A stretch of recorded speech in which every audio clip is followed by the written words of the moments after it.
Pen drive का राज खोलने की चुनौती ही दे दी है, जिसके बाद सियासी घमासान और तेज होने के आसार हैं। ममता बनर्जी की बांग्ला में दी गई ये चुनौती जरा सुन लीजिए बांग्ला से, उसके बाद हिंदी में ट्रांसलेट कर आपको जरूर हम बताएंगे कि आखिर इन्होंने कहा क्या है, और जो साथी बांग्ला समझते हैं उनके लिए तो और भी आसान है। जरा सुनिए ममता बनर्जी कह क्या रही हैं।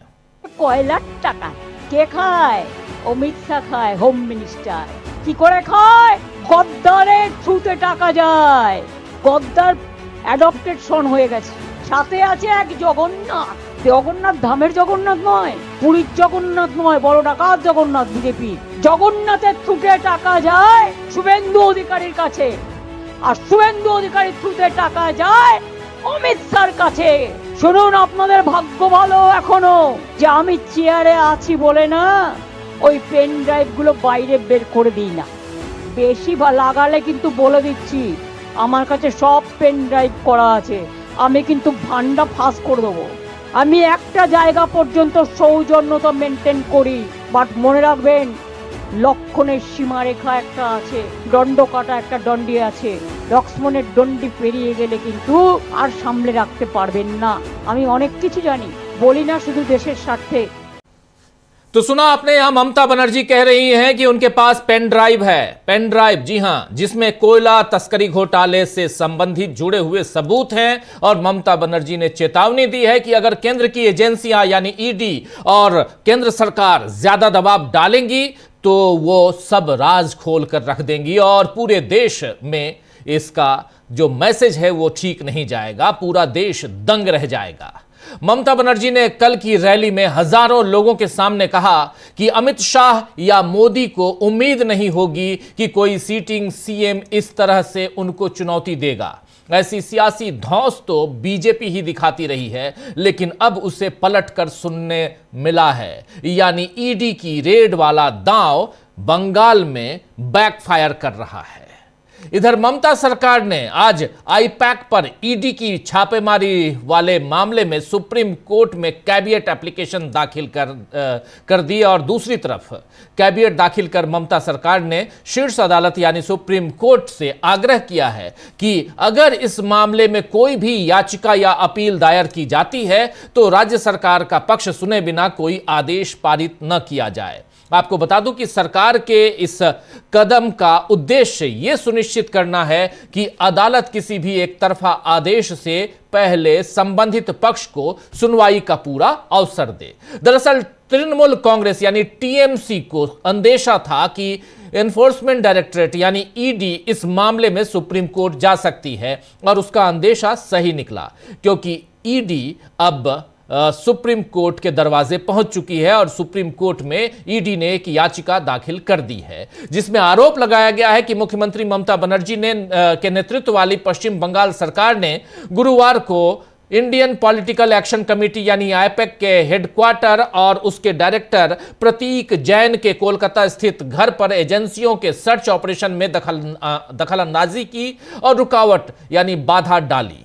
अब दोनों पक्ष अदालत में हैं, यानी पश्चिम बंगाल सरकार और खुद ममता बनर्जी, और दूसरी तरफ से ईडी, ये दोनों पक्ष अदालत में हैं। तो फैसला किसके पक्ष में जाएगा ये देखना होगा।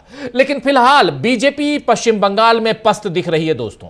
इधर उत्तर प्रदेश में भी एसआईआर के बाद बीजेपी की परेशानी बढ़ गई है, और कहा जा रहा है कि योगी आदित्यनाथ इस बात से परेशान हैं कि एसआईआर यानी स्पेशल इंटेंसिव रिवीजन में जो 2.25 करोड़ नाम काटे गए हैं उनमें ज्यादातर बीजेपी के वोटर हैं जिनके नाम कट गए हैं।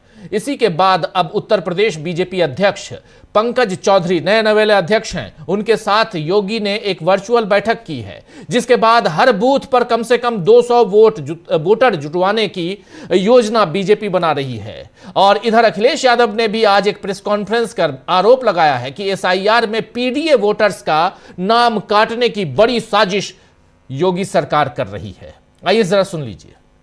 चुनाव आयोग के माध्यम से और भारत सरकार की एक्साइज के बाद जो डिफरेंस नजर आ रहा है, वो डिफरेंस इतना नजर आ रहा है कि लग रहा है कि कोई न कोई साजिश षड्यंत्र चल रहा है। वोट पीडीए समाज का काटने का और अपना वोट बढ़ाने का। जब एक प्रतिष्ठित अखबार में यह बात आई कि सरकार ने ये निर्देश दिए हैं कि हर बूथ पर 200 वोट बढ़ाए जाएं, तो शक और गहरा हो जाता है। क्या कोई कल्पना कर सकता है कि एक दल ये कहे कि वोट बढ़ाया जाएगा 200, और सुनने में आ रहा है अलग अलग जिले में अधिकारी भेजे जा रहे हैं। अगर अधिकारी भेजे जा रहे हैं तो उसकी सूची कहां है? तो उत्तर प्रदेश का हाल, सूरत हाल आप देख रहे हैं और बता रहे थे यहां अखिलेश यादव कि किस ढंग से बीजेपी यहां प्लानिंग कर रही है हर बूथ पर 200 वोटर्स को बढ़ाने का, और इसमें बीजेपी अपने हिसाब से काम करेगी, अंदेशा यहां पर जता रहे हैं अखिलेश यादव। तो उत्तर प्रदेश और पश्चिम बंगाल, इन दो राज्यों में बीजेपी चुनाव के लिहाज से परेशान है। वहीं जिस तरह बिहार में उसने बड़ी फतह हासिल की है, वहां भी अब नीतीश कुमार का होना क्या बीजेपी को खटक रहा है, ये सवाल उठ रहे हैं आज अचानक सवाल कैसे उठ रहे हैं और क्यों, यहां पर हम इस बात को लेकर आ रहे हैं आपके सामने कि बीजेपी को नीतीश बाबू क्यों खटक रहे हैं। दरअसल जनता दल यूनाइटेड यानी जेडीयू के बड़े नेता रहे केसी त्यागी ने प्रधानमंत्री नरेंद्र मोदी को एक खत लिखकर उन्हें, यानी वहां के मुख्यमंत्री और इनके साथी केसी त्यागी के साथी बिहार के मुख्यमंत्री नीतीश बाबू को यानी नीतीश कुमार को भारत रत्न देने की सिफारिश की है। केसी त्यागी ने चिट्ठी लिखी है प्रधानमंत्री नरेंद्र मोदी को कि नीतीश कुमार को भारत रत्न देना चाहिए, जीते जी मिल जाए। आपने कर्पूरी ठाकुर को मरणोपरांत दिया, लेकिन इनको जिंदा रहते हुए दे दीजिए। आपने अटल बिहारी वाजपेयी को मरणोपरांत दिया, लेकिन इनको जिंदा रहते हुए यानी नीतीश बाबू को जिंदा रहते हुए दे दीजिए। इसके बाद जीतन राम मांझी ने भी नीतीश के लिए भारत रत्न की मांग कर दी और खुशी जताई है। चिराग पासवान का भी यही स्टैंड है। लेकिन जेडीयू ने यानी जनता दल यूनाइटेड, जिसके मुखिया हैं मुख्यमंत्री नीतीश कुमार पिछले 20 साल से, उन्हीं की पार्टी ने इस बात से किनारा कर लिया है। जेडीयू के राष्ट्रीय प्रवक्ता राजीव रंजन प्रसाद ने कहा है कि हाल के दिनों में केसी त्यागी के कई बयान आए हैं और यह पार्टी के आधिकारिक स्टैंड नहीं है। आइए जरा सुन लेते हैं उनकी जुबानी। राजीव रंजन जो जेडीयू के प्रवक्ता है, और प्रवक्ता अगर कह रहा है तो बात में दम है, तभी तो कह रहा है, क्योंकि पार्टी का स्टैंड क्या है वो बता रहा है। सुनिए जरा। देखिए, बिहार के मुख्यमंत्री नीतीश कुमार जी स्वस्थ हैं, पूरी तरह से राज्य की जनता की सेवा निरंतर कर रहे हैं। हाल के दिनों में केसी त्यागी जी के अनेक बयान आते रहे हैं और दरअसल पार्टी की गतिविधियों से उनका दूर दूर तक लेना देना नहीं है। वो पार्टी में है या नहीं, ये भी आम कार्यकर्ता को नहीं पता है। उनके बयान निजी क्षमता में लगातार आ रहे हैं, पार्टी का उनके बयानों से कोई लेना देना नहीं है। तो सुना आपने, बहुत बड़ा बयान है दोस्तों, बहुत बड़ा बयान। राजीव रंजन जो जेडीयू के प्रवक्ता हैं, राष्ट्रीय प्रवक्ता, कह रहे हैं कि केसी त्यागी पार्टी के कार्यकर्ता हैं कि नहीं, पार्टी में हैं कि नहीं। जेडीयू के कार्यकर्ताओं को यह भी अभी तक पता नहीं है कि वो पार्टी में हैं कि नहीं। उनके वक्तव्यों को जेडीयू से जोड़कर नहीं देखा जाना चाहिए, यह राजीव रंजन कह रहे हैं। इस बयान से जाहिर है दोस्तों कि जेडीयू अभी नीतीश के लिए भारत रत्न की मांग से सहमत नहीं है, क्योंकि नीतीश इस बात को जानते हैं कि अगर उन्हें भारत रत्न दिया गया तो बदले में शायद सीएम की कुर्सी ले ली जाए और फिर अडवाणी जी की तरह उनका राजनीतिक संन्यास करवा दिया जाए। नीतीश शायद इस बात को भी समझ रहे हैं कि उन्हें अचानक सर्वोच्च सम्मान से नवाजने की खबरें बीजेपी के उकसावे पर आ सकती हैं, वरना मांझी, चिराग पासवान, इन तमाम नेताओं ने नीतीश से को भारत रत्न दिए जाने की जो डिमांड है उस पर सहमति क्यों जताई है। ये नेता नीतीश से दूरी बनाने वाले नेता जो हैं, ऐसे ये नीतीश से दूरी बना चुके हैं। आप याद कीजिए, चाहे वो मांझी हो या चिराग पासवान हो, अभी भले एक साथ हैं, और ऐसे नेता एकदम से उन पर मेहरबान क्यों हो रहे हैं, ये सोचने वाली बात है। और शायद नीतीश बाबू समझ रहे होंगे। बीजेपी की चालों को डिकोड करना अब आसान होता जा रहा है दोस्तों। महाराष्ट्र में भी बीएमसी चुनाव में, बृहन मुंबई म्युनिसिपल कॉरपोरेशन का जो चुनाव है वहां, उस चुनाव से पहले बीजेपी जितने दांव पे चल रही है सब उसके विरोधी और साथी समझ रहे हैं। अजीत पवार ने तो कहा है कि डरा धमकाकर दल बदल करवाया जाता है। अब संजय राउत ने खुलकर कह दिया कि हिंदू मुस्लिम राजनीति नहीं चलने देंगे। आइए जरा सुन लीजिए संजय राउत को। महाराष्ट्र, इग्नोर करना चाहिए। क्या ये चुनाव हिंदू मुस्लिम पे किया जा रहा है? नहीं, बीजेपी अगर कोई करता है तो उनको जूते से मारना चाहिए। अगर कोई जातिवाद करता है, हाँ। हिंदू मुस्लिम करता है, क्या हिंदू मुस्लिम का संबंध है यहाँ? जी बिल्कुल। यहाँ लोकल प्रश्नों के लिए चुनाव है, नागरिक सुविधा के लिए चुनाव है। एक शहर की महानगर पालिका हम चुनने जा रहे हैं, तो यहाँ धर्म की राजनीति क्यों करते बीजेपी के लोग? लेकिन बीजेपी को ये नशा है, जब तक हिंदू मुसलमान नहीं करते तब तक वो चुनाव में नहीं जा सकते, चुनाव नहीं लड़ सकते। लोगों को ये पूरा खेल समझ में आया है और मुंबई की महानगर पालिका के ऊपर हमारा भगवा लहराएगा, यह हमें पूरे विश्वास है।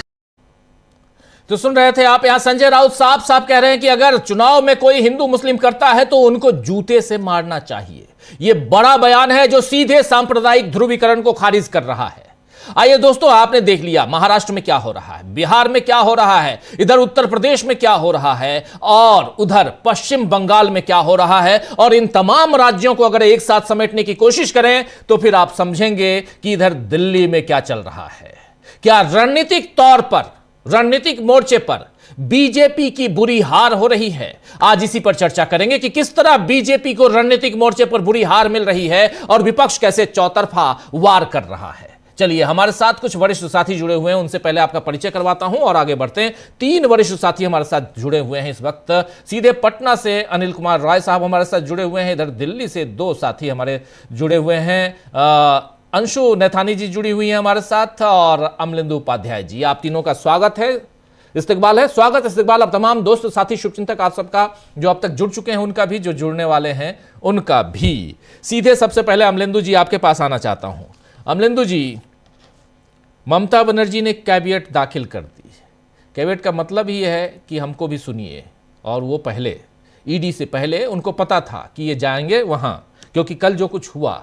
लेकिन क्या आपको लगता है कि ये मामला इससे पहले जो वो कह रही हैं, जो अभी आप लोगों ने सुना कि मेरे पास पेन ड्राइव है, ये पेन ड्राइव की कहानी कैसे आ गई? क्या ये पेन ड्राइव सचमुच है या ये सियासी तौर पर सिर्फ कहा जा रहा होगा, ऐसा मान लिया जाए?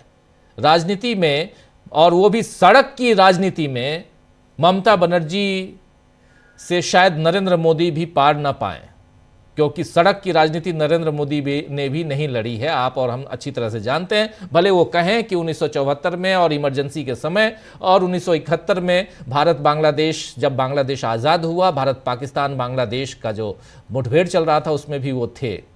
चलिए, वो सब देखेंगे, वैसे ही जैसे चाय बेचते थे। लेकिन यहाँ आपको लगता है अमलेंदु जी कि ममता बनर्जी का ये वक्तव्य, ये बयान दूर तक जा सकता है, पेन ड्राइव आगामी चुनाव में? राजीव जी, ये बहुत आगे तक जा सकता है। और आपको याद होगा कि विश्वनाथ प्रताप सिंह जो थे, अपनी कोट की जेब में फर्जी पर्ची रखे हुए राजीव गांधी को सत्ता से अपदस्थ कर गए थे कि उनकी जेब में वो पर्ची है जिसमें बोफोर्स कांड के लोगों के नाम लिखे हुए हैं और कहाँ जो स्विस बैंक खाते हैं वो सब उसमें नाम लिखे हुए, और बाद में माफी भी मांग ली थी। तो वो तो राजीव जी, विश्वनाथ प्रताप सिंह ने राजीव गांधी को हरा दिया था, जबकि विश्वनाथ प्रताप सिंह भी, राजीव जी, सड़क पे संघर्ष करने वाले नेता नहीं थे, तो राजा भी थे साथ साथ। तो ममता बनर्जी जो है वो तो स्ट्रीट फाइटर हैं, सड़क पे लड़ती हैं। और ममता बनर्जी जो है वो कांग्रेस के खिलाफ भी लड़ चुकी हैं, वाम दलों के खिलाफ भी लड़ चुकी हैं और बीजेपी के खिलाफ भी लड़ रही हैं। अब अंदर से किससे मिली भगत रहती है वो मसला अलग का है। लेकिन ये जो पेन ड्राइव का मसला आ गया है राजीव जी, अब जो संदेश जा रहा है पूरे पश्चिम बंगाल में, वो संदेश ये जा रहा है कि इस पेन ड्राइव में अमित शाह के मामले में कुछ टिप्पणियां हैं और शायद कुछ लिंक इनके होंगे, और इसलिए ममता बनर्जी इतनी चौड़ी छाती करके कह रही है कि तुम्हारा इस पेन ड्राइव में मामला है और मैं ये सब बता सकती हूँ, लेकिन देश में चूंकि इसका बुरा असर पड़ेगा तो इसलिए मैं खामोश हूँ, देश के वास्ते खामोश हूँ, ये ममता बनर्जी कह रही हैं। तो राजीव जी, अब ये मुद्दा तो एक बन गया है। दूसरी बात ये कि जो जिन शुभेंदु का वो नाम ले रही हैं, वो शुभेंदु अधिकारी पहले टीएमसी में ही थे, ममता बनर्जी के ही राइट हैंड थे। और राजीव जी, ममता बनर्जी के कई जो राइट हैंड रहे हैं वो सब नारदा सारदा घोटाले में सब फंसे रहे हैं, तो लिंक भी कुछ ना कुछ होंगे। तो शुभेंदु अधिकारी के बारे में हो भी सकता है कुछ चीजें हो, और अमित शाह के लिए अब वो कह रही हैं तो हो सकता है कि यही हो। अब राजीव जी, शंकाएं ये भी व्यक्त की जा रही हैं सत्ता के गलियारों में और राजनीति के गलियारों में कि क्या आईपैक के दफ्तर पे जो ईडी की रेड पड़ी वो वास्तव में इस पेन ड्राइव को हासिल करने के लिए ही डाली गई थी, और ये भनक लग गई थी कि कोई पेन ड्राइव है और उसमें अमित शाह और शुभेंदु अधिकारी के कोयला जो तस्करी है उससे जुड़े कोई मामले हैं और वो उस पेन ड्राइव में है सबूत उसमें, तो वो सबूत जो है वो उनसे जब्त कर ली जाए, इसके लिए वहाँ छापा डाला गया। और ममता बनर्जी जो छापे के बीच जाके उन्हें मालूम था ये पेन ड्राइव कहाँ रखी हुई है, वो पेन ड्राइव उठाकर ले आएंगे। अब ये जो राजीव जी चर्चा चल रही है इस पे देखिए, शुभेंदु अधिकारी ने तो कह दिया है वो डिफेमेशन केस करेंगे। अरे डिफेमेशन केस करोगे, जब उस पर फैसला होगा तब होगा। फिलहाल तो ये है कि इस समय चुनाव में क्या होने जा रहा है, आपके पास क्या इसका जवाब है कि ममता बनर्जी के पास पेन ड्राइव में सबूत है कि आप जो है कोयला तस्करों से आपके पास पैसा आता है, अब वो अमित शाह तक पहुंचता है, ये वो आरोप लगा रही है। इस तो साफ आरोप साफ कह रहे हैं कि शुभेंदु पैसा लेता है और अमित शाह को देता है।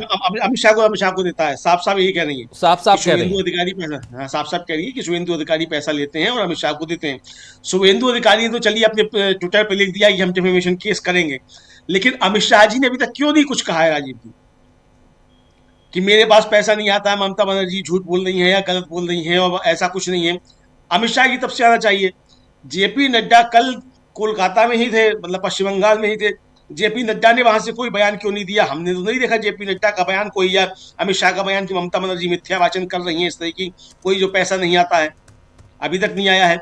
बीजेपी की तरफ से ऑफिशियल कोई इस पे खंडन भी नहीं आया है। तो ये राजीव जी समझा जाता है कि कुछ ना कुछ मामला तो निश्चित तौर पे होगा। ममता बनर्जी जब दम ठोक कर कह रही हैं कि मेरे पास ये सबूत हैं और मैं इसको ज्यादा मुझे छेड़ोगे तो छोड़ूंगी नहीं और मैं इसको जगजाहिर कर दूंगी, और उसके बाद से राजीव जी बीजेपी के खेमे में देखिए बिल्कुल हलचल एकदम नहीं है, खामोशी छा गई है, सन्नाटा छाया हुआ है एकदम से। तो जो भी अब जो ममता बनर्जी कह रही हैं तो फ्रंट फुट पर आकर कह रही हैं, तो इसका असर राजीव जी देखिए चुनाव में तो पड़ेगा ही पड़ेगा, लेकिन सबसे ज्यादा असर जो है जो चाणक्य साहब हैं उनकी रणनीति पर पड़ रहा है कि चाणक्य की कैसी रणनीति थी कि अपने बुने जाल में ही जो फंसते चले जा रहे हैं और इन सवालों के जवाब नहीं दे पा रहे हैं, वरना तो चाणक्य साहब आगे बढ़कर आपको रोकना चाहूंगा। ये चाणक्य वर्ड शब्द से मुझे बड़ी तकलीफ होती है, ये शब्द मत कीजिए। और ये बीजेपी के लोग भी अब अमित शाह के लिए नहीं इस्तेमाल करते हैं। और एक चाणक्य अपने इतिहास का एक बहुत शानदार किरदार है, बहुत शानदार किरदार है।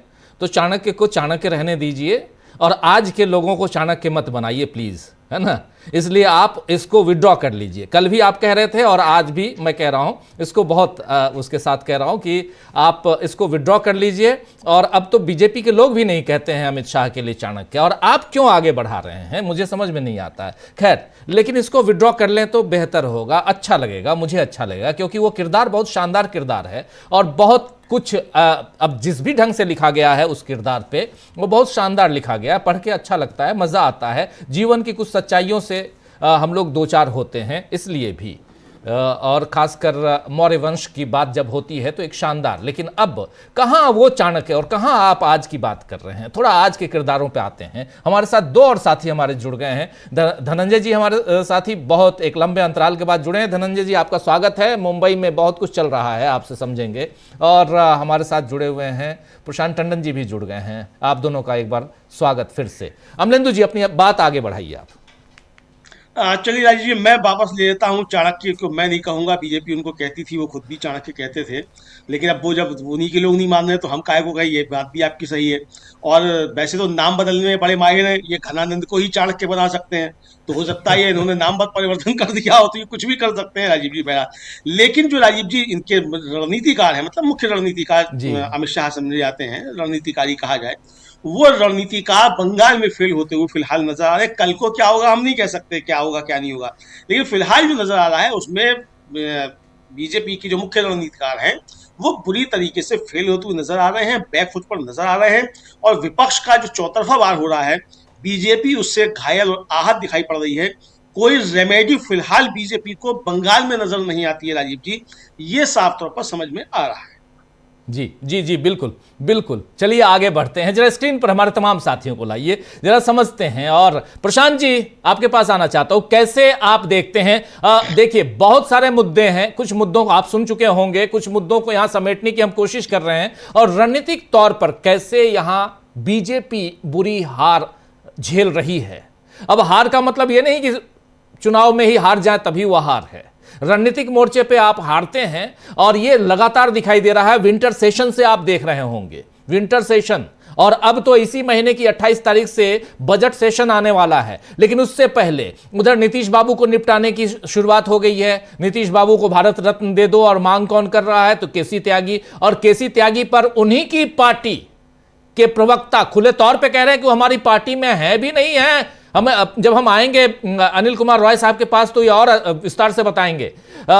एक तो ये बात है, दूसरी तरफ एसआईआर पे हम लोग बाद में भी 2-4 और एपिसोड बनाएंगे, जिस पे उत्तर प्रदेश के एसआईआर पे बात करना जरूरी है, बहुत जरूरी है, उस पर और खुल के बात करेंगे। लेकिन तीसरी महत्वपूर्ण बात है वो यहां की है, पश्चिम बंगाल की है, और जिसमें अब पेन ड्राइव बीच में लेकर ममता बनर्जी आ गई हैं। ये पेन ड्राइव की कहानी जरा समझाने की कोशिश कीजिए कि इस पेन ड्राइव से ममता बनर्जी में और अमित शाह और नरेंद्र मोदी की राजनीति में एक फर्क ये है, प्रशांत जी आप सब समझते होंगे, सहमत होंगे मेरी बातों से, कि ममता बनर्जी सड़क, और कल आप भी बता रहे थे, नंदीग्राम, सिंगूर, ये यहां से निकली हुई ममता बनर्जी हैं, उससे पहले भी। लेकिन ये उस दौर की बात मैं कर रहा हूं, 2009 की बात कर रहा हूं, 2006, 7, 8 की बात कर रहा हूं, उस दौर की।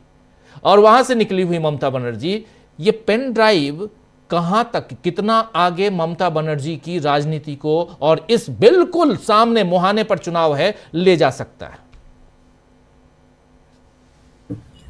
रामधारी सिंह दिनकर रश्मि रथी में कहते हैं कि नाश मनुष्य पर छाता है, पहले विवेक मर जाता है। जी, पहले विवेक मर जाता है। यही दिखाई दे रहा है कि एसआईआर में आपको डिजायर्ड रिजल्ट्स मिल रहे थे।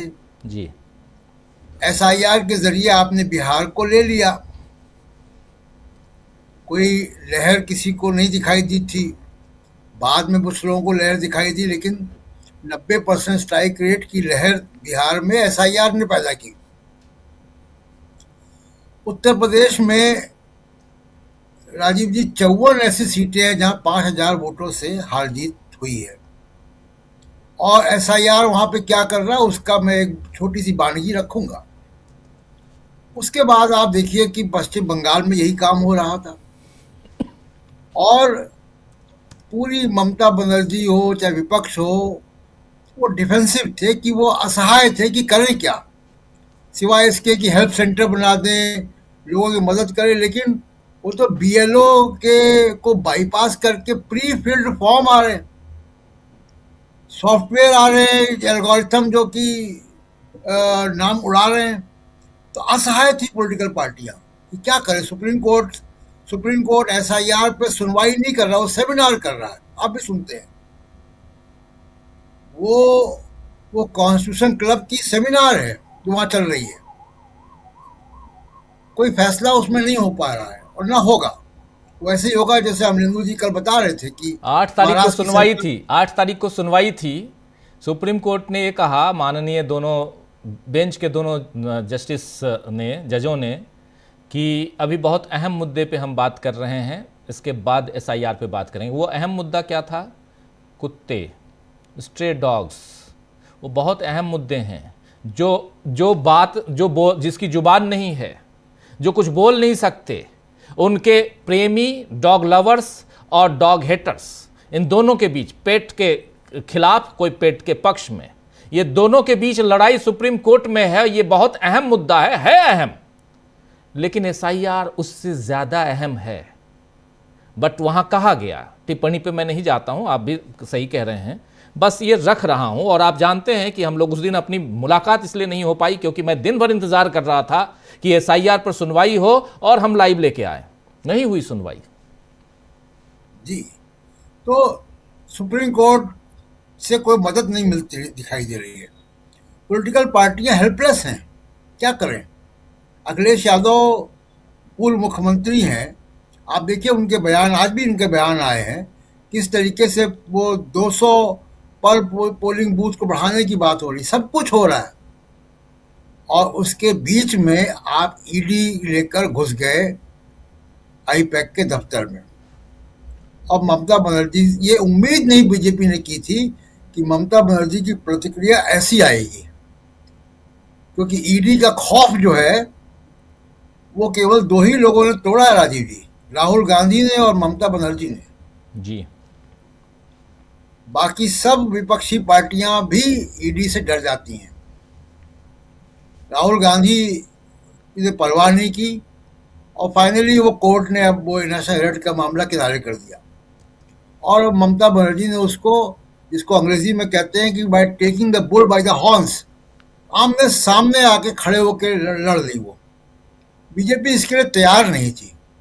और अभी जेपी नड्डा की बात हो रही थी, बीजेपी क्यों नहीं तैयार है उसका भी कारण है। एक तो बीजेपी के अंदर, क्योंकि किसी को नहीं मालूम होता है कि बीजेपी में कि अमित शाह और मोदी के लेवल पे क्या होने जा रहा है, किसी को कोई खबर ही नहीं होती। इन लोगों को मीडिया से खबर लगती है, जैसे नोटबंदी के बारे में अरुण जेटली को मीडिया से खबर लगी थी, वित्त मंत्री थे उस वक्त। तो इन लोगों को खबर नहीं होती। और दूसरा है कि जेपी नड्डा अब एक सप्ताह के मेहमान हैं, जी, वह कार्यकारी अध्यक्ष आ चुके हैं, और वो एक सप्ताह के अंदर, यानी 14 जनवरी के बाद, मकर संक्रांति के बाद, वो औपचारिक रूप से विदा हो बाहर जाएंगे। हो जाएंगे। जी, तो ये जो ट्रांजिशन फेज है, जेपी नड्डा भी इस जाड़े में आग सेक रहे हैं कि ठीक है मैं तो जा रहा हूँ, करो। तो बीजेपी के अंदर भी बहुत सहमति नहीं दिखाई दे रही है, जिसको कहते हैं कि लड़ने की इच्छा। और बीजेपी का जो कंस्ट्रक्ट है, जो नैरेटिव है, आप देखिए कि बीजेपी का जो नैरेटिव है वो बेसिकली गांधी परिवार को लेकर और हिंदू मुसलमान को लेकर, उसके अगर तीसरी कोई चीज होती है तो बीजेपी के सिलेबस के बाहर की चीज है वो। ये बीजेपी के सिलेबस के बाहर की लड़ाई आ गई, और इसलिए ममता बनर्जी ने इसमें कई गोल एक साथ कर दिए।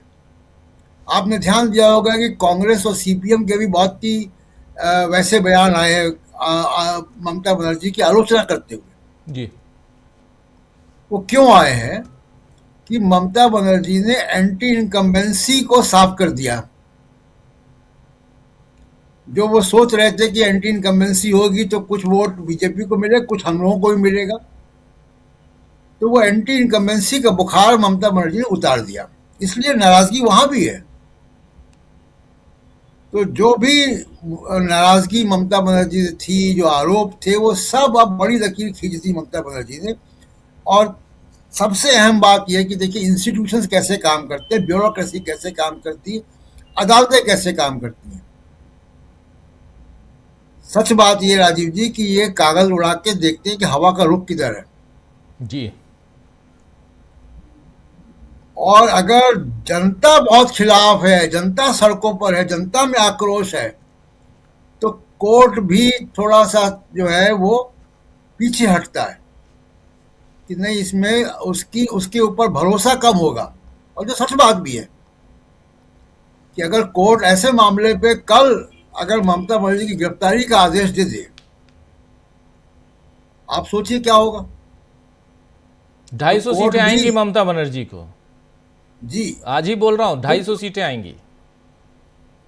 और अगर आप बिल्कुल ब्लैक एंड व्हाइट कानून के हिसाब से देखें तो कोर्ट को ममता बनर्जी की गिरफ्तारी का आदेश दे देना चाहिए। जो ईडी के आरोप है उस आधार पे, जो कि हमेशा कोर्ट, ईडी और पुलिस जो मांग कहती है कोर्ट कर देता है। तो अगर कोर्ट ये काम कर दे तो जनता का जो आक्रोश है, जनता का जो गुस्सा है, जनता का विश्वास कोर्ट के प्रति कम होगा। इसलिए कोर्ट ने सुनवाई नहीं की। देखिए जज जो है वो 24 घंटे का जज होता है, वो कहीं भी सुनवाई कर सकता है, अपने घर में कर सकता है, वो कहीं सिक्योर प्लेस में भी सुनवाई कर सकता है।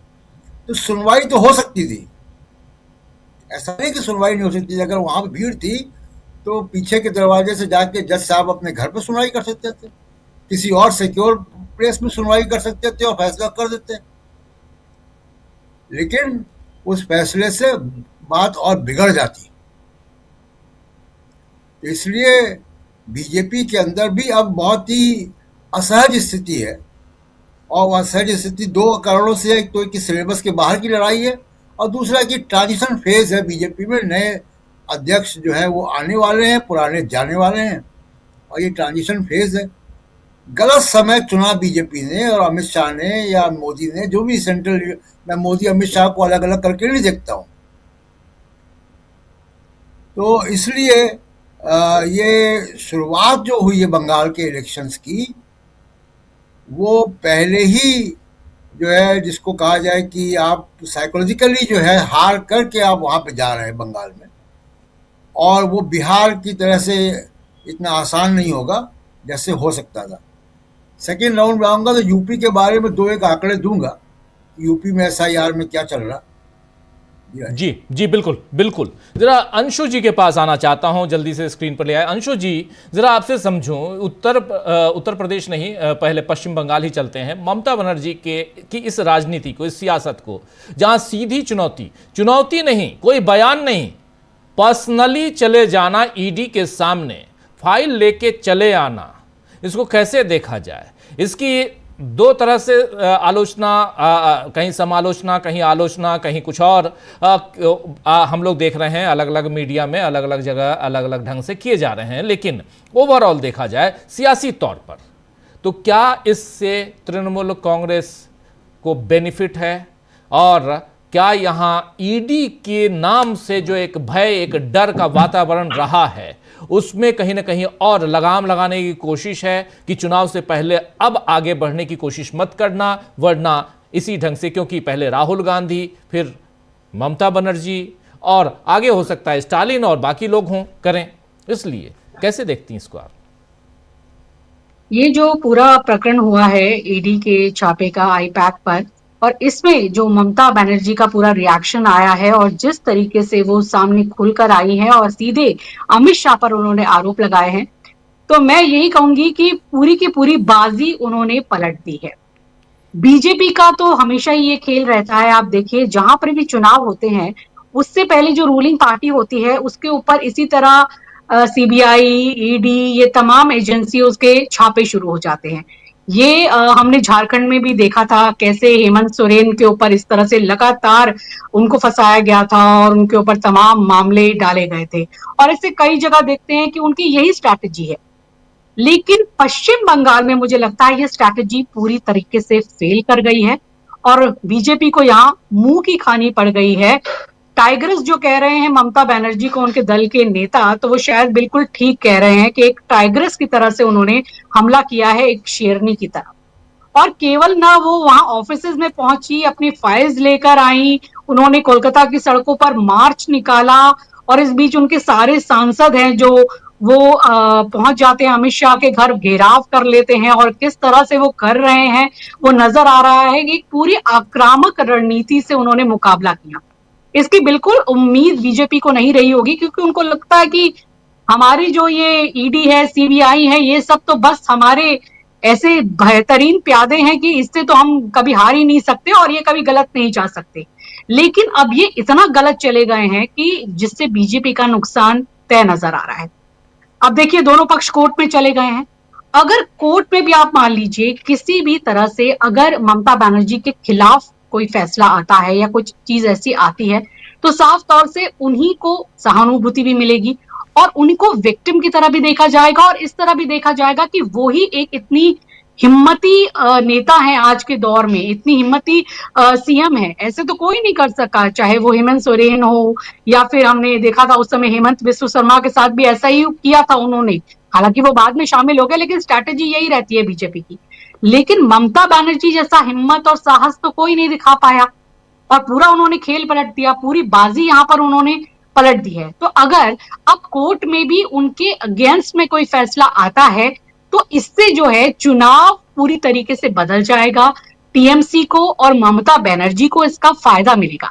आप ये देखिए, बिल्कुल सही कह रहे थे प्रशांत जी की एंटी इनकम्बेंसी को भी खत्म कर दिया है यहाँ पर ममता बनर्जी ने, कि उन्होंने तो अपने आप को ही अदर साइड ऑफ दिखा दिया है कि बीजेपी जुल्म ढा रही है और हम उनसे संघर्ष कर रहे हैं। ममता बनर्जी हमेशा अपने आप को एक संघर्षशील नेता पोर्ट्रे करने में सफल रही है और ये जो चीजें हैं वोटर्स के मन में उनके प्रति जो एक पॉजिटिविटी है या उनकी एक ये लड़ाकू की छवि है उससे उनको मजबूती देती है। तो यही छवि उनकी यहाँ पर मजबूत हुई है। जब वो सिंगूर में भी बैठी थी आंदोलन में, आपने सही कहा, उन्होंने सड़कों की राजनीति हमेशा की है। 25-25 दिनों का उन्होंने वहां पर भूख हड़ताल की, इतने दिनों तक वो बैठी रही। हालांकि उसको कुछ भी कहा जाए कि वो राज्य के हित में था या नहीं था, लेकिन उन्होंने अपनी जिजीविषा से, अपने सड़क की कहा जाए पॉलिटिक्स से और इस तरह से आंदोलन से, हड़ताल से उन्होंने फैसले पलटवाए हैं। और बीजेपी ने उनको खुद मौका दे दिया है कि वो आज लोगों के सामने एक ऐसी नेता ना नजर आए कि जिनकी सरकार से सवाल पूछे जा रहे हो, बल्कि उनको एज अ विक्टिम या उनको संघर्ष करता हुआ वो सड़कों पर वो नजर आ रही है। तो बीजेपी ने तो इतना बड़ा हथियार उनको खुद ही दे दिया, परोस के थाली में दे दिया कि ममता जी आपको यहाँ हीरोइन की तरह नजर आना चाहिए, एक संघर्षशील नेता की तरह नजर आना चाहिए, क्योंकि आप हैं जिन्होंने ईडी की इतनी बड़ी, जो कभी नहीं सोच सकते थे कि वहां वो पहुंच गई, फाइलें उठा के ले आई और खुलेआम चुनौती दे रही हैं अमित शाह को कि पेन ड्राइव है मेरे पास और इसमें बहुत सारी चीजें हैं, राज हैं, ये राज खुल गए तो आप कहीं के नहीं रहेंगे और मैं केवल देश हित में नहीं कह रही हूं। और इसमें उसी शुभेंदु अधिकारी का नाम लिया है, तो इसमें ममता जी के मैं कहूंगी कि दावे में बहुत दम भी नजर आता है, क्योंकि ये शुभेंदु अधिकारी पहले टीएमसी में ही थे। तो अभी ये जो कड़ियां जुड़ रही हैं उनकी बातों में दम लग रहा है। और बिल्कुल सही अमलेंदु जी कह रहे हैं कि उस समय जब वीपी सिंह लड़ाई लड़ रहे थे और जिस तरीके से राजीव गांधी पर आरोप लगाए जा रहे थे बफोर्स तो मामले को लेकर, तो एक वो कागज निकालते थे, उस कागज में क्या था किसी को नहीं पता था, लेकिन उस कागज के दम से पूरी जनता को मोटिवेट कर लिया गया और चुनाव जीत लिया गया। तो पेन ड्राइव में तो फिर भी लगता है कि ममता दीदी के पास कुछ हो सकता है, कुछ ठोस सबूत, क्योंकि इसमें शुभेंदु अधिकारी हैं तो वो कुछ ऐसे ही नहीं कह रही होंगी। लेकिन पेन ड्राइव में क्या है ये तो बहुत बाद में खुलेगा, लेकिन जनता के सामने तो उन्होंने ये एक मुद्दा बहुत बड़ा उठा दिया, दे दिया कि किस तरह से कोयले के स्कैम में किस तरह से ये पैसा है वो अमित शाह के पास पहुंच रहा है, वो भी शुभेंदु अधिकारी के मार्फत। और ये लोग इसको जरूर इसका विश्वास करेंगे।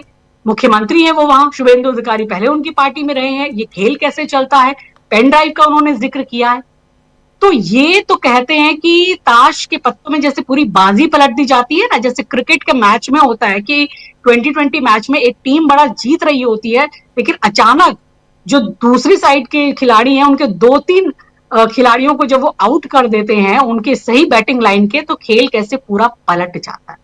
तो ममता दीदी ने यहाँ पे खेल पलट दिया है और अपने आप को उन्होंने संघर्षशील और एक जिसे कहा जाए एक लड़ाई लड़ने वाली, एक जुझारू एक नेता के रूप में पेश किया है। तो यहाँ तो अब ये सवाल ही नहीं होगा, उसे ममता जी से कोई इतना ज्यादा नहीं पूछेंगे कि आपके इतने सालों के शासन को लेकर सवाल की बात नहीं होगी। अब बात यहाँ ये मुद्दा होगा कि केंद्र सरकार या कैसे बीजेपी येन केन प्रकरण चुनावों को जीतने के लिए कुछ भी करती है, चाहे वो एसआईआर हो। एसआईआर के मामले को भी लेकर अभी ईसीआई को चिट्ठी लिख चुकी है ममता बनर्जी कि यहाँ पर जो लोग हैं उनको हरास करने के लिए ये सारी प्रक्रिया की जा रही है।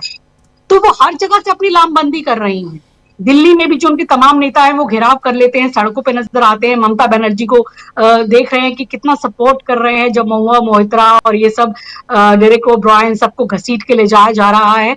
ये सारी छवियां लोगों के अंदर जाती है, वो उसको देखते हैं। ये आजकल इमेज एंड परसेप्शन सबसे बड़ी चीज है और ये परसेप्शन बना दिया ममता बनर्जी ने, और ये परसेप्शन बनाने में खुद बीजेपी ने उनको सहयोग किया। कहेंगे जिसे ना कि अपने पैर पे कुल्हाड़ी नहीं मारी है, कुल्हाड़ी पे ही पूरा को पूरा पैर दे मारा है बीजेपी ने। अब वो ऐसे किससे कैसे बचेंगे? आप कह रहे हैं कोई बयान नहीं आया है, क्या बयान दें वो?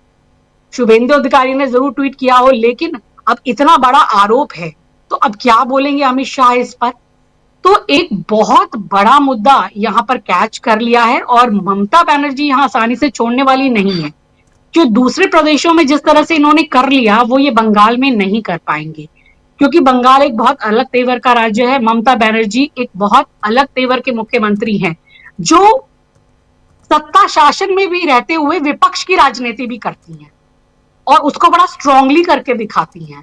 सेंटर के विरुद्ध वो जिस तरह से बोलती हैं, नरेंद्र मोदी के विरुद्ध भी वो जिस तरीके से तमाम बयान देती हैं और अमित शाह के खिलाफ भी वो जिस तरह से आई इस पूरे ईडी के छापों के प्रकरण में आईपैक के बाद, तो ये साफ दिख रहा है कि उन्होंने पूरा बदल दिया है, पलट दिया है खेल को। जी बीजेपी वर्सेस टीएमसी तो है ही है, अब ये बिल्कुल ममता वर्सेस मोदी एंड शाह हो गया है और ये एक बहुत बड़े लेवल पर इनको ले गई है और चुनाव में टीएमसी को फायदा नजर आ रहा है।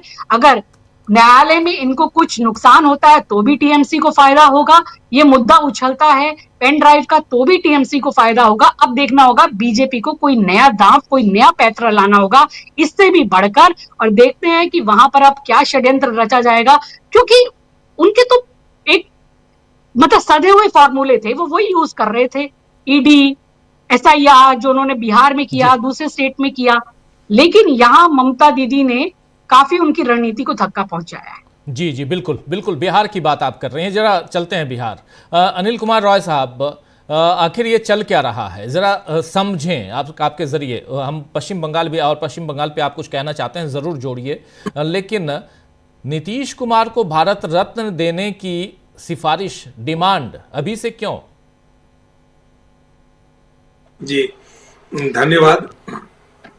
सबसे पहले एक छोटी सी टिप्पणी पश्चिम बंगाल के मामले पर, इसके बाद फिर बिहार की बात करूंगा कि राजनीति हमेशा परसेप्शन पर चलती है और ममता बनर्जी ने पेन ड्राइव का मुद्दा उछाल करके परसेप्शन क्रिएट किया है कि भाजपा या उसका जो संगठन है या उसके जो लोग हैं तो पूरी तरह भ्रष्टाचार पर आधारित है।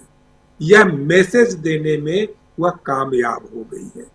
दूसरी बात कि जिस तरह फाइल उठा लेने की बात है, जो साहस उन्होंने दिखाया है, या जिस तरह लोगों के पास जाती है कि राजनीति में हमेशा हीरो को पसंद किया जाता है और ममता बनर्जी ने अपने इस कृत्य के द्वारा, अपने इस काम के द्वारा हीरो के रूप में अपने को, पश्चिम बंगाल की हीरोइन के रूप में अपने को स्थापित कर दिया है।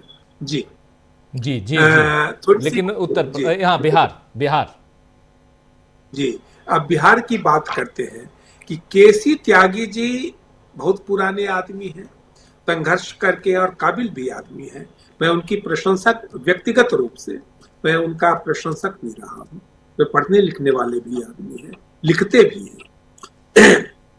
लेकिन एक बात आपने गौर की कि सारी काबिलियतों के बावजूद केसी त्यागी जी कभी भी किसी महत्वपूर्ण पद पर नहीं रहे। सांसद बने वो अलग बात है, लेकिन किसी बहुत महत्वपूर्ण पद पर राजनीति में वो नहीं रहे हैं, कि हमेशा लगभग एक उपेक्षित रहे हैं। जदयू के महासचिव भी थे। अभी इस बात को रिलेट करके राजीव रंजन जी के उस बयान के साथ रिलेट करके देखिए कि हाँ, उसके पहले एक बात और याद कर लीजिए कि अपनी इसी उपेक्षा के कारण कि उनके लड़के ने देखा कि जदयू में अब इनका कोई स्थान नहीं है, अब बूढ़े हो गए कि अब जदयू में कोई स्थान नहीं पा सके। उनका लड़का निराश होकर के, मैं उसको निराश होना कहता हूँ कि निराश होकर के वह भाजपा में चला गया है। तो इस बात को राजीव रंजन जी के बयान के साथ रिलेट करके देखिए कि उन्होंने कहा है कि वो जदयू में है भी या नहीं, इसकी कोई गारंटी नहीं है। इसका मतलब कि जदयू में उनका अब कोई स्थान नहीं है। यह राजीव रंजन कह रहे हैं, यह प्रमाणित कर रहे हैं कि जदयू में उनकी कोई पूछ नहीं है, कोई स्थान नहीं है। ये अब चूंकि वे भी राजनीतिज्ञ हैं, इसलिए अपनी महत्ता को स्थापित करने के लिए मैं समझता हूँ कि उन्होंने नीतीश जी की नजर में कि इस बात को है सो कहा कि उनको भारत रत्न मिलना चाहिए।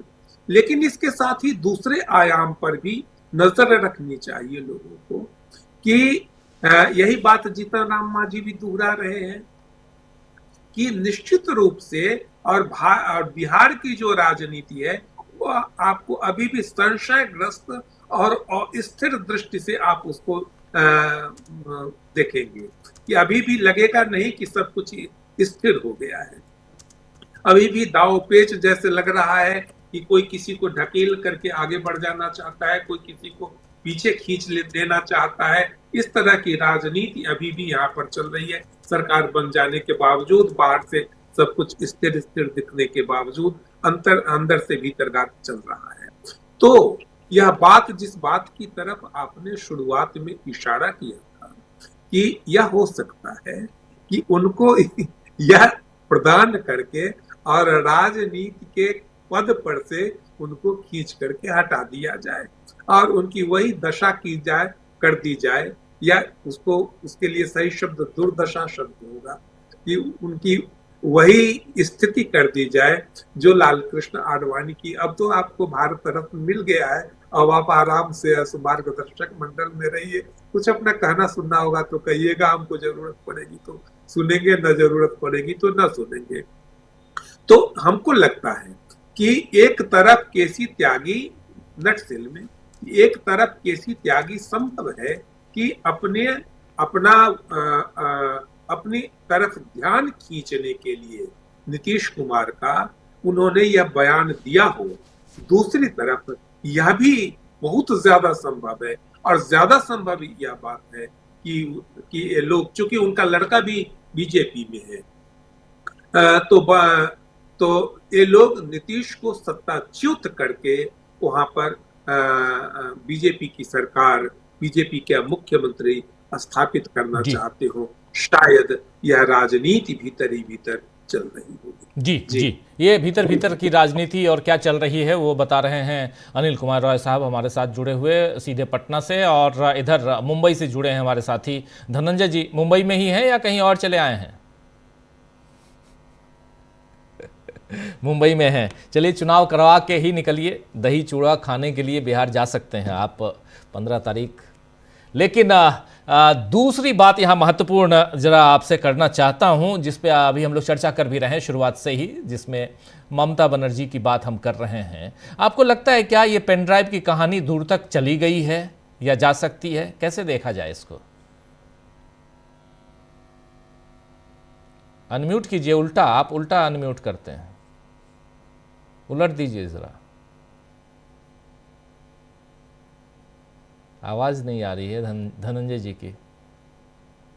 आवाज आ रही है? हाँ, अब आ रही है। हाँ, बिल्कुल तो जिस तरीके से पिछले कुछ सालों में नरेंद्र मोदी और अमित शाह जी का इकबाल चला, उसमें लगा कि यही दोनों शेर हैं देश में, बाकी कोई बचा नहीं। और आम आदमी जो है, कल तक जो नशे में था कि राम मंदिर बनेगा और हम हिंदुओं का राष्ट्र बन जाएगा और पता नहीं क्या क्या मिल जाएगा, आम आदमी को लगातार निराशा हो रही है। वो निराशा बिहार में है, वो निराशा उत्तराखंड में है, वो निराशा उत्तर प्रदेश में है, वो निराशा महाराष्ट्र में भी। और निराशा की कई वजह हैं। एक सबसे बड़ी वजह ये है कि महंगाई लगातार बढ़ती जा रही है। दूसरी वजह है कि बेरोजगारी बहुत बढ़ती जा रही है। तीसरी वजह है कि दुनिया में जो डंका बज रहा था वो भी फूट गया। अब कोई मानने को तैयार नहीं है कि डंका बज रहा था हमारा, दुनिया में भारत का नाम रोशन हो रहा था। तो अब बचा क्या? अब था कि ये जिद कर रहे हैं यार, ये जबरदस्ती SIR करा करके ये तो दादागिरी कर रहे हैं। अब ये तर्कपूर्ण तरीके से, या कहिए एक था कि उम्मीद के सहारे अब नहीं बढ़ रहे हैं। ये कह रहे हैं कि SIR कराएंगे, जिसका मन करेगा वोट काट देंगे, जिसका मन करेगा रहने देंगे, जैसे मन करेगा हम शासन करेंगे, कोई बोलेगा नहीं। और अगर कोई बोलेगा तो उसको मीडिया के थ्रू हम बेइज्जत करवाएंगे, संसद में बेइज्जत करेंगे, और उसकी जितनी बुराई की जा सकती है करेंगे। कांग्रेस को लेकर के तो यही रणनीति अपनाई इन्होंने। और जितने भी कांग्रेस शासित प्रदेश रहे या जहां कांग्रेस पार्टी उनके मुख्य विपक्षी दल के तौर पे रही, वहां बड़ा आक्रामक रूप लिया। कांग्रेस आक्रामक इसलिए हुआ कि कांग्रेस ने उसी तरीके से जवाब नहीं दिया, क्योंकि कांग्रेस RSS में अंतर है। कांग्रेस पार्टी गांधी और नेहरू इसमें है, और अब हाल के वर्षों में जब से राहुल गांधी उठ के खड़े हुए हैं, तब से नेहरू और मजबूती से सामने आए हैं, देश के सामने और कांग्रेस पार्टी के सामने। अब जो है, अब वो कांग्रेस के लोग जो है या राहुल गांधी जो है नरेंद्र मोदी से होड़ इस बात की नहीं ले रहे हैं कि आपने अगर ईंट फेंका है तो मैं आपके घर में पत्थर फेंक दूं। लेकिन ये जो रीजनल पार्टियां हैं ना, उनकी थाती यही है, ईंट का जवाब पत्थर है।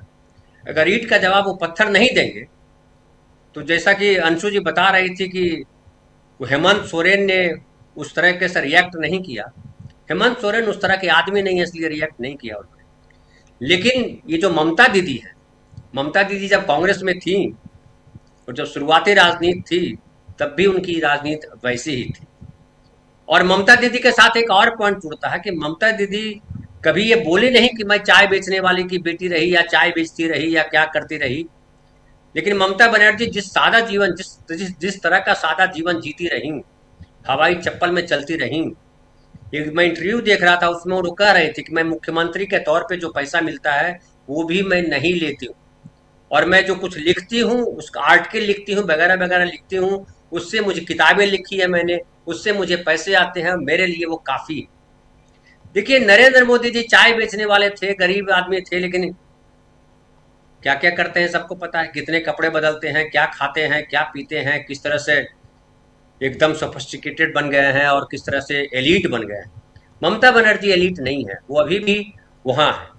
अब जो प्रयास किया इन लोगों ने पश्चिम बंगाल में घुसपैठिया लेकर के गए कि घुसपैठिया आ गए, अब उनके लिए सबसे दिक्कत ये हो गई राजीव भाई कि वहाँ मतुआ समाज जो है बड़ा समाज है, जो बांग्लादेश से आए हुए लोग हैं, और बताया जाता है कि दलितों की जो आबादी है पश्चिम बंगाल में उसका 17% हिस्सा जो है मतुआ समाज के लोग हैं, जो बांग्लादेश के हैं और यहाँ अपनी नागरिकता चाह रहे हैं। फिर देखिए कि जिस तरीके से बीच में उभरा, शाहरुख खान का मैटर उभारा गया, बांग्लादेशी क्रिकेटर को ले लिया और गद्दार हैं, बांग्लादेश में इतने हिंदू मारे गए, वगैरह वगैरह किया इन्होंने।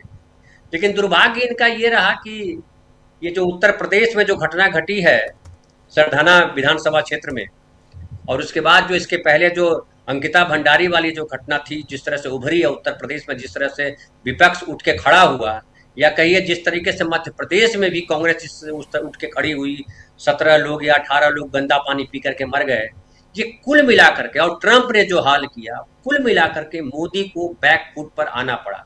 मोदी जी की कोई आवाज निकल नहीं रही है। मैं कह रहा हूँ जैसे पानी में डूब रहा व्यक्ति तैरना अगर नहीं आता है तो कैसे अकबकाता है। अभी मोदी जी और बीजेपी की हालत यही है, अकबका रहे हैं, क्या करें। और ममता दीदी ने इतना लाउड रूप ले लिया जो कि वो अपने नेचर के अनुसार है, वो कोई कम मतलब वो ऐसा नहीं कि वो उन्होंने जान के लिया है, ऐसा सोचा प्लान किया, कुछ नहीं, वो उनका वही नेचर है। और जो उन्होंने कहा है, जो सीडी की बात और जो पेन ड्राइव की बात आप कर रहे हैं जी, अब सब तो कहावत कहते ही हैं कि हमाम में सब नंगे हैं। तो क्या ममता दीदी तो बीजेपी के साथ भी रही हैं? नरेंद्र मोदी के बारे में नहीं जानती है ममता जी? हम आप पत्रकार जानते हैं, ढेर सारी बातें भले नहीं कहते हैं, लेकिन क्या ममता जी नहीं जानती हैं?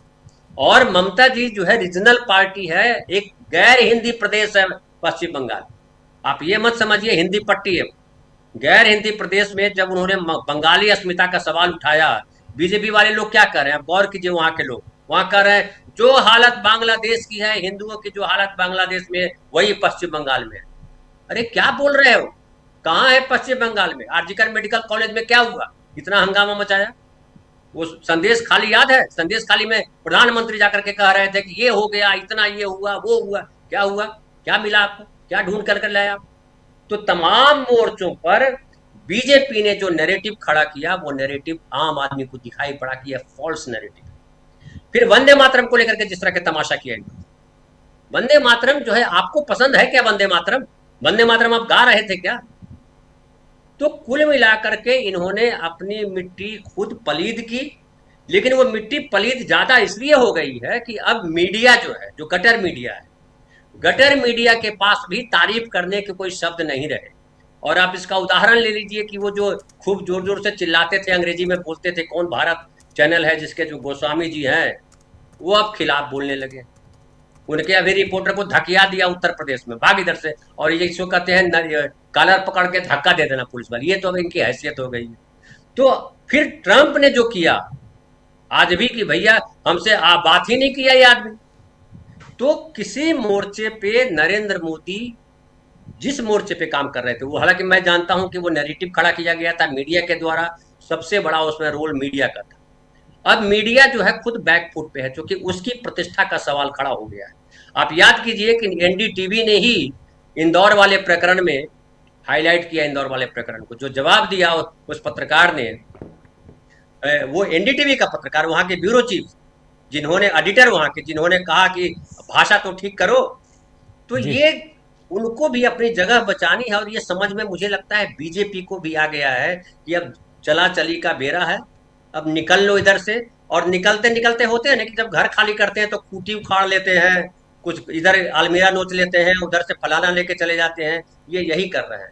लेकिन मुझे लगता है कि ये बहुत बेइज्जत होके जाने वाले, इतनी आसानी से जाएंगे नहीं, इनको अभी बेइज्जत होना भी बाकी है। और जिस निर्लज्जता से उत्तराखंड में इनके मुख्यमंत्री धामी बोलते हैं, उतनी निर्लज आदमी आपने देखा है क्या? मैंने तो नहीं देखा है, कोई देखा हो तो बताइएगा। देखिए, खबरें बहुत, बिल्कुल आप सही कह रहे हैं, खबरें अंकिता भंडारी के का आप जिक्र कर रहे हैं। इधर मेरठ में जो घटना घटी, थोड़ा सा आपने शायद उसको टच करने की कोशिश की। एक महिला की हत्या कर दी जाती है, एक बच्ची को उठा लिया जाता है, महिला जाती है, उसकी माँ जाती है, उसके पीछे भागती है, जबकि बच्ची के साथ क्या हुआ ये पता नहीं, माँ की हत्या कर दी जाती है। अभी से थोड़ी देर पहले ये गाजीपुर बॉर्डर पास में ही है, दिल्ली गाजीपुर बॉर्डर, जहां किसानों का आंदोलन हुआ था, वहां से गुजर रहे थे। पहले कांग्रेस के लोग जाना चाहते थे, रोक दिए गए, और फिर नगीना से सांसद चंद्रशेखर आज़ाद वो जा रहे थे, उनको रोक दिया गया। फिर वो अपनी कार से उतरकर पैदल ही दौड़ते दौड़ते आगे चले गए। मीडिया को रोक दिया गया है। वो बॉर्डर पे अभी बहुत ही हलचल तेज़ है, इसी दिल्ली बॉर्डर पे बहुत तेज़ है, और चूंकि हमारे ऑफिस के बिल्कुल बगल में वो बॉर्डर है, तो बहुत सारी चीज़ें हम तक आ रही हैं, और उस बॉर्डर पे रोक दिया गया है। और यहाँ से लेकर मेरठ तक छावनी में तब्दील कर दिया गया है। चारों तरफ बैरिकेडिंग हो गई है पुलिस की कि ये नगीना के सांसद चंद्रशेखर आज़ाद को किसी तरह पकड़ लिया जाए, क्योंकि वो जा रहे हैं वहाँ मिलने। देखिए, एक सांसद, एक जनप्रतिनिधि को जाने से रोकने के लिए पुलिस छावनी बना लेती है, लेकिन उन अपराधियों को रोकने के लिए, उन अपराधियों को पकड़ने के लिए पुलिस कहाँ है ये अता पता नहीं है। ये पता न चले इसलिए मीडिया को और जनप्रतिनिधियों को रोका गया है। इस बीच एक चिट्ठी आई है, वो चिट्ठी है ममता बनर्जी की। अभी थोड़ी देर पहले उन्होंने चिट्ठी लिखी है, ये चिट्ठी देखिए, ममता बनर्जी ने चिट्ठी लिखी है ज्ञानेश बाबू को। थोड़ा एक्सपोज कीजिए इसको, थोड़ा सा जूम इन कीजिए, समझ में आएगा। ज्ञानेश बाबू को चिट्ठी लिखी है, डियर मिस्टर ज्ञानेश कुमार, इन्होंने चिट्ठी लिखी है ऊपर, और जनवरी 10 आज की तारीख, चीफ मिनिस्टर ऑफ बंगाल। और ये चिट्ठी, I am deeply shocked and disturbed by the manner, ये पूरा कि किस ढंग से इन विच इलेक्शन कमीशन जिस ढंग से काम कर रहा है। और इसका एक छोटा सा भाग हिंदी में आपके सामने रख देता हूं। यहां कह रही हैं कि चुनाव आयोग द्वारा चल रही एसआईआर प्रक्रिया के दौरान आम नागरिकों को जिस तरह से लगातार परेशान किया जा रहा है, उससे मैं यानी ममता बनर्जी बेहद स्तब्ध और विचलित हैं। यह चौंकाने वाली बात है कि एक ऐसी प्रक्रिया जो रचनात्मक और फलदायी होनी चाहिए थी, उसमें पहले ही 77 मौतें, 77 डेथ यानी 77 मौतें हो चुकी हैं, जिसमें 4 आत्महत्या के प्रयास और 17 लोग बीमार पड़कर अस्पताल में भर्ती होने की स्थिति में हैं। कुछ पर्यवेक्षकों द्वारा आम नागरिकों को देशद्रोही करार दिए जाने और बिना किसी उकसावे के मौखिक दुर्व्यवहार किए जाने की चिंताजनक खबरें हैं। यह भी पता चला है कि तथाकथित तार्किक विसंगतियों, जो वास्तव में पूरी तरह से अतार्किक हैं, को राजनीतिक पूर्वाग्रह के साथ चुनिंदा रूप से कुछ निर्वाचन क्षेत्रों में निशाना बनाया जा रहा है। यह राज्य के योग्य मतदाताओं को मताधिकार से वंचित करने का एक जानबूझकर और गुप्त प्रयास है, यहां पर साफ साफ कह रही हैं ममता बनर्जी। ममता बनर्जी ये चिट्ठी लिखी है, 3 पन्ने की चिट्ठी है, और इसमें अपनी बात यहां रखते हुए इसके बाद इन्होंने सबका नाम भी लिखा है। फिर member of parliament Shri Deepak अधिकारी, मोहम्मद शमी इंटरनेशनल क्रिकेटर हैं, और and the Maharaj of Bharat Sevashram संघ, इन सबको भी नोटिस भेजा गया। ये सारी चीजें इन्होंने यहां पर लिखा है, लिखकर बताने की कोशिश कर रही हैं ममता बनर्जी। यानी घेराव, एक तरफ ईडी, दूसरी तरफ प्रशांत जी, आपके पास आना चाहता हूं। ईडी से लेकर चुनाव आयोग, चारों तरफ इन्होंने मोर्चा खोल रखा है ममता बनर्जी ने, और सुप्रीम कोर्ट में कैबिनेट तक। ईडी, सुप्रीम कोर्ट, चुनाव आयोग, बचता कुछ नहीं है और सड़क पे खुद हैं। राजनीति करने वालों को राजनीति सीखनी चाहिए। मैं ममता बनर्जी का ब्लाइंड फॉलोवर नहीं, फेथ नहीं करता। मैं सियासी तौर पर किसी भी राजनेता का, मैं शायद हो सकता है लोगों को लगे कि हम ममता बनर्जी की तारीफ कर रहे हैं, ये लोग बैठ के तो खूब आप गुणगान कर रहे हैं। यहां समझना चाहिए, राजनीति समझनी चाहिए ममता बनर्जी से कि सड़क से लेकर आप सुप्रीम कोर्ट, ज्ञानेश कुमार, चुनाव आयोग, ईडी जो एनफोर्समेंट डायरेक्टरेट है, यानी सुरक्षा जांच एजेंसियां, इन सब पे धावा बोल दिया, हमला बोल दिया ममता बनर्जी ने। कैसे देखा जाए इसको, और क्या ये आने वाले समय में सियासी तौर पर देश में एक नए मोड़ के रूप में, हम सियासी मोड़ के रूप में देखने जा रहे हैं प्रशांत जी? और एक बात और भी, गोदी मीडिया का जिक्र कर रहे थे, इन सब का आपके सामने इसलिए ला रहा हूं क्योंकि आप अभी बात करेंगे इस पर। अभी हमारे साथी धनंजय जी गोदी मीडिया की बात कर रहे थे। 5 राज्यों में जहां चुनाव हैं वहां इनका कोई हश्र, कोई इनकी पहुंच नहीं है। ये बात कल आप भी कह रहे थे प्रशांत जी। चाहे पश्चिम बंगाल में बंगाली चैनल्स देखते हैं लोग, वहां ये एनडीटीवी देखने वाले वो बिहार और उत्तर प्रदेश से गए हुए लोग ही देखते